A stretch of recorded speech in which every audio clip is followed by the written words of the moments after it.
여러분 안녕하세요. 상장한 지 얼마 안 된 기업들 리뷰하고 있고요.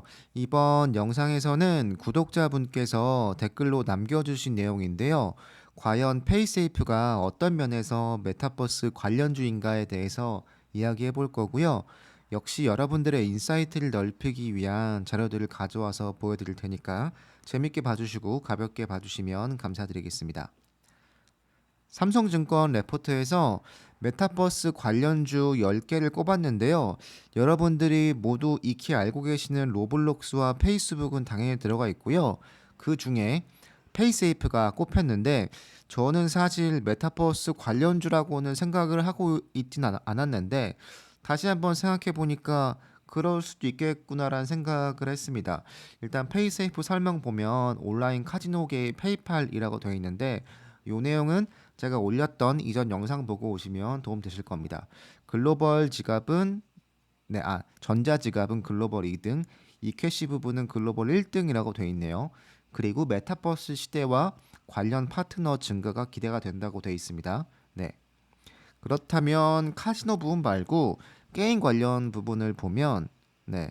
회사 속에서도 역시 로블록스가 포함되어 있어요. 여기 보시면 게이밍 부분에 로블록스와 포트나이트가 보이시죠? 네, 당연하겠지만 이 게임들의 연령층은 제가 이전에 말씀드린 카지노와는 연령층이 완전 다르죠. 네, 훨씬 낮고 아예 어린이들이 이용하는 게임이다 보니까 네, 이용 시간은 청소년들이 제일 많지만 어쨌든 연령대가 낮아진다는 거고요. 보시면 가장 많이 사용하는 게 여기 보시면 유튜브 다음으로 로블록스고요. 2017년 자료지만 지금도 크게 다르진 않을 거라고 보고 있고 압도적으로 많죠. 특히 어린 친구들한테는요. 요거는 나이대 비율인데요. 13세에서 17세가 가장 많고 17세 이하를 꼽자면 거의 50%가 넘는 비중인데 요거는 위에서 보여드린 요 포트나이트도 거의 비슷합니다. 네. 이 18세에서 24세의 비중이 거의 60%인데요. 그 기본적으로 카지노를 즐겨하는 그 연령대와는 완벽히 다른 이 게이밍 부분에서의 유저층을 대상으로 하는 서비스이고요. 요걸 보면 네, 제가 이전 영상에서 보여드렸던 건 페이세이프를 이용하는 사람들의 니즈는 금융 서비스 이용이 쉽지 않은 사람들이라고 했는데 연령층으로만 보면 청소년들이 그렇습니다. 저도 처음으로 통장을 만들고 카드를 쓰기 시작한 게 고2인가 고3 때 알바비 받으려고 만들었던 거거든요. 그러니까 그 전까지는 청소년이었던 제가 금융거래를 해야 하는 이유가 없었습니다. 근데 이제 돈을 뭔가 받고 경제활동을 미국도 역시 다르진 않을 거고요. 당연하겠지만 신용도가 돼야 신용카드 발급이 가능하다 보니까 역시 그런 면에서는 연령대가 이 금융 서비스의 장벽인 것은 분명하고요. 페이세이프 카드를 구입하려면 18세 이상이 되어야 한다고 하는데 역시 이 나이대는 게임을 주로 하는 연령층과 겹칩니다. 그래서 소액이지만 게임에 결제를 하기 위해서는 페이세이프가 굉장히 좋은 대안일 거라고 보고 있고 신용카드가 없는 선에서는 네, 어쩔 수 없이 페이세이프와 같은 서비스를 이용할 수밖에 없는 거죠. 결제 방법을 보면 어렵진 않은데요. 요건 제가 따로 링크로 남겨드릴게요. 네. 이 결제 수단에서 페이세이프를 선택하고 결제를 되게 쉽게 할 수 있다는 내용이 포함되어 있는데, 네. 보시면 결제 가능한 수단은 역시 신용카드나 선불카드나 페이팔이나 기프트카드인데, 네.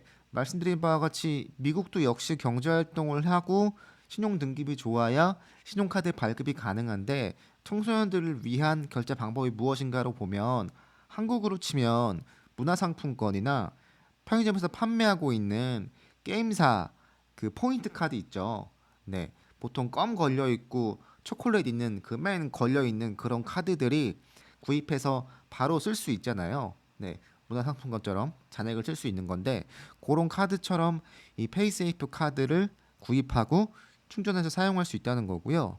다시 한번 정리하면 이 페이세이프 게임 부분에서 네, 메타버스와 관련해서 주 타겟팅을 한번 다시 한번 고민해 보면 청소년부터 취업 전까지, 그러니까 신용 등급이 아직은 좋지 않은 사람들이 신용카드를 쓸 수 없으니 내가 가진 소액의 아니면 현금을 결제하기 위해서 이 페이세이프를 거친다는 거고, 이 친구들이 어쨌든 절대적으로 게임에서 소비하는 그 할애하는 시간은 가장 많겠죠. 그렇다 보니까 아마도 이 청소년들이 나중에 나이가 들면 페이세이프가 조금 더 친숙할 테니 자연스럽게 계속 더 페이세이프를 장기간 사용할 수 있고 친숙하게 하는 방법일 것 같고, 만약에 내가 성인이고 돈도 많고 등급도 좋다라고 하면 그냥 페이팔 쓰면 그만입니다. 아무래도 이 페이세이프를 쓰는 목적이 좀 다르기 때문에 일단은 연령대로만 보면 그렇고요. 다시 한번 위로 올라가서 금융 서비스의 이용이 쉽지 않은 사람들이라고 했는데, 말씀드린 것처럼 여러 이유로 뭔가 금융 서비스를 신뢰하지 않거나 아니면 뭐 너무 지방에 있어서 어떤 금융 서비스 이용을 애초에 하지 않고 있거나 기타 등등 여러 가지로 뭔가 개인의 신용도의 문제도 있을 수 있고, 기타 등등의 문제로 이런 서비스가 익숙하지 않다면 당연하겠지만 결제를 위해서 페이세이프를 쓰는 건 또 다른 영역이긴 한데, 일단은 이 연령대로 보자면 페이세이프를 주로 이용하는 건 이 청소년들이 아무래도 그 니즈가 분명히 있다는 걸 말씀드릴 거고, 아까 말씀드린 내용이지만 이 여기 있는 이 많은 인원들이 결국은 나이가 들 거잖아요. 그러면 아무래도 어릴 때 써왔던 페이세이프에 대한 친숙함이 분명히 있다 보니까 나중에 뭔가 이체를 하거나 환전을 하거나 하는 서비스에도 충분히, 그리고 나중에 뭐 베팅을 하는 나이가 됐고 혹은 관심이 생긴다면 당연하겠지만 페이세이프를 더 쉽게 이용할 수 있기 때문에 페이세이프의 장점이라고 하면 굉장히 많은 연령대를 커버할 수 있는 서비스다라는 게 분명히 있을 것 같습니다.